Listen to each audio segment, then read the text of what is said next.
আমার মসজিদে ছোট্ট বাচ্চা আসে, ছোট্ট একটা বাচ্চা।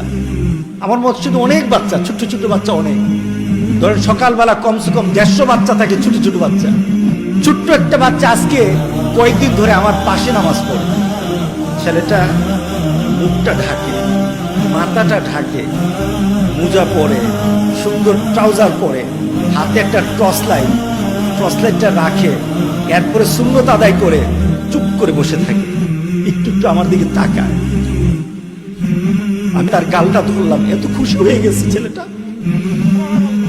আমি ছোট্ট বাচ্চার গালটা ধরে আমি অনুভব করলাম এই বাচ্চাটা ওই বাচ্চা না, এই বাচ্চাটা আল্লাহকে সন্তুষ্ট করার জন্য মাকে ডেকে ডেকে আগে ঘুম থেকে উঠে যায়, আগে ঘুম থেকে উঠে যায়। আমি বাচ্চাটার দিকে তাকিয়ে থাকলাম, খুশি হয়ে গেল বাচ্চাটা যখন আমি আদর করলাম। ছোট্ট বাচ্চা, কত বয়স হবে? 7-8 বছর। প্রতিদিন আসে ফজরের নামাজের সময়। কিন্তু আমি মাঝে মাঝে চিন্তা করে বলি, আমার গ্রামের এমন যুবক, এমন বয়স্ক মানুষ আছে এখন পর্যন্ত সূর্য ওঠা পর্যন্ত তারা ঘুমাতেই থাকে।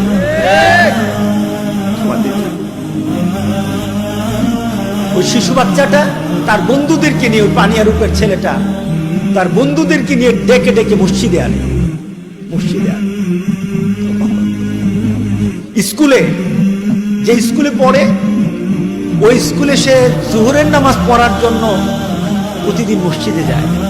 টিচার তাকে নিষেধ করল, আসতে দিল না। তার মনে স্ট্রাইক করেছে, মনে কষ্ট লেগেছে, মনের ভিতরে তার একটা পরিবর্তন চলে আসছে। যে শিক্ষক, যে প্রতিষ্ঠান আমাকে নামাজ পড়তে দেয় না, ওই শিক্ষক আর প্রতিষ্ঠানের কাছে আমি কিছু পড়াশোনা করব না, আমি এখানে পড়বই না। যে বারণ করে আমাকে যে আমাকে নামাজ পড়তে নিষেধ করে, নামাজ পড়তে আমাকে বাধার সৃষ্টি করে, আমি তার কাছে পড়ব না। আর বড় ভাইদেরকে বললো যারা নামাজে আসে, ভাই আমি স্কুলে পড়বো। কি করবে? আমি মাদ্রাসায় পড়ব। কোন মাদ্রাসায় পড়বা? আমি আড়াইবাড়িতে পড়ব।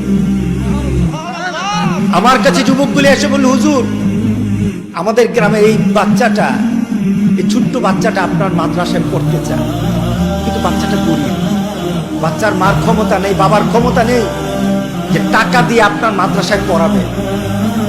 আমাদেরকে বলার পরে আমরা যুবকরা চাঁদা উঠিয়েছি, টাকা উঠিয়েছি, উঠিয়ে কিছু টাকা একত্রিত করে আপনার কাছে আসছি। হুজুর আপনি যদি মেহেরবানি করে বাচ্চাটাকে ভর্তি করেন, আমাদের কাছে 6000 টাকা আছে। আমরা সবাই মিলে টাকাটা তুলেছি, আর টাকা যা লাগে হুজুর আমরা চাঁদা উঠিয়ে বাচ্চাটাকে পড়াবো। আমি তখন তাদেরকে বললাম, এ যুবক, টাকা তোমার কাছে থাক, বাচ্চাটাকে নিয়ে আসো। হুজুর টাকাটা রাখেন। আমি কি, তুমি বাচ্চাটাকে নিয়ে আসো। এই বাচ্চা সাধারণ কোনো বাচ্চা না।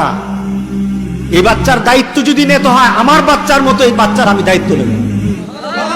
আমার সৌভাগ্য এমন একটা বাচ্চা পাওয়া, এমন একটা বাচ্চা, নেককার বাচ্চা পাওয়া আমার সৌভাগ্য। নিয়ে আসো বাচ্চাটাকে। আমি ভর্তি করে দিলাম মাদ্রাসা। আমার কাছে এখন পর্যন্ত বাচ্চাটা দেখা করে না, আমার মাদ্রাসা পড়তেছে দেখা করে না, দূর থেকে তাকিয়ে থাকি। কিন্তু আমি বাচ্চাটার প্রতি আন্তরিকতা এই কারণে, তার বাবা গরিব, তার মা গরিব, তার পরিবারে কে কি করতেছে এটা আমার জানার বিষয় না। আমার জানার বিষয় এই বাচ্চাটা আমার আল্লাহকে ভালোবাসে। কথা ঠিক আছে কিনা বলো? এটাই তো ইসলাম, এটাই তো মেনে নেওয়া, এটাই তো একটা মুসলমানের জন্য উদখুলু ফিস সিলমি কাফা, পূর্ণাঙ্গভাবে ইসলামের মধ্যে ঢুকে যাওয়া। আজকে আমাদের যুবকগুলি নামাজ পড়ে না, মোবাইল ছাড়া কিছু বুঝে না।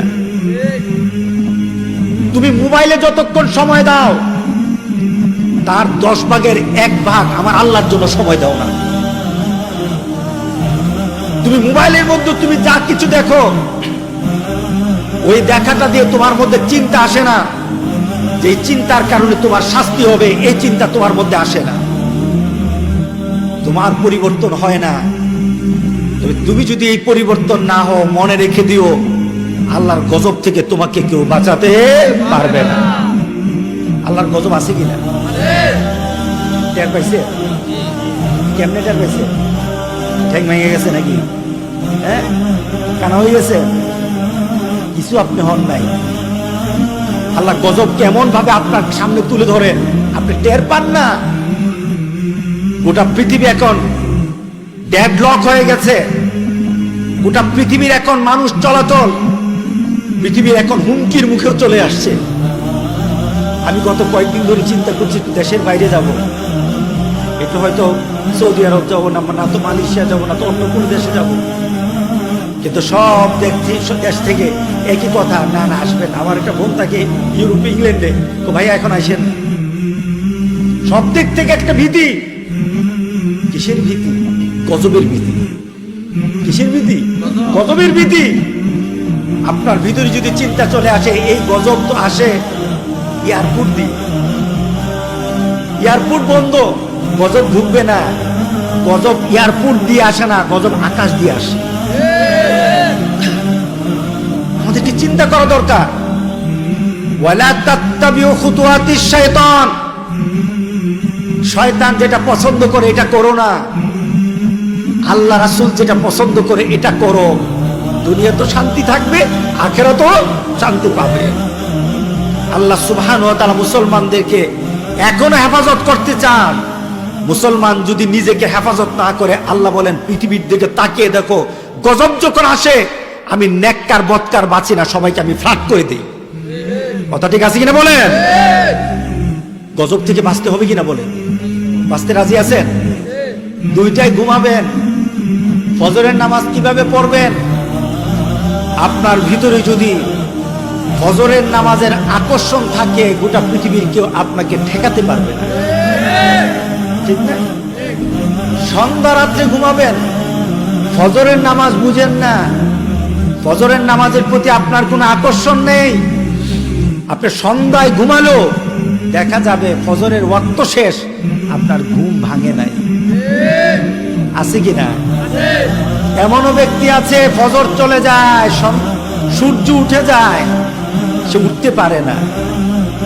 আল্লাহ সুবহানাহু ওয়া তাআলা বলেন, বান্দা তোমার ইচ্ছা অনুযায়ী আমি দিনটাকে তোমার জন্য সহজ বানায় দিই। ফাসানু ইয়াসসিরুহু লিল ইউসরা। তুমি যদি সকালবেলা উঠতে চাও, তুমি যদি ফজরের নামাজটাকে টার্গেট করো, ফজরের নামাজের আকর্ষণ তোমার ভিতরে ঢুকে যায়, আল্লাহ বলেন ফজরের আগে তোমাকে উঠা আল্লাহ সহজ করে দিবে।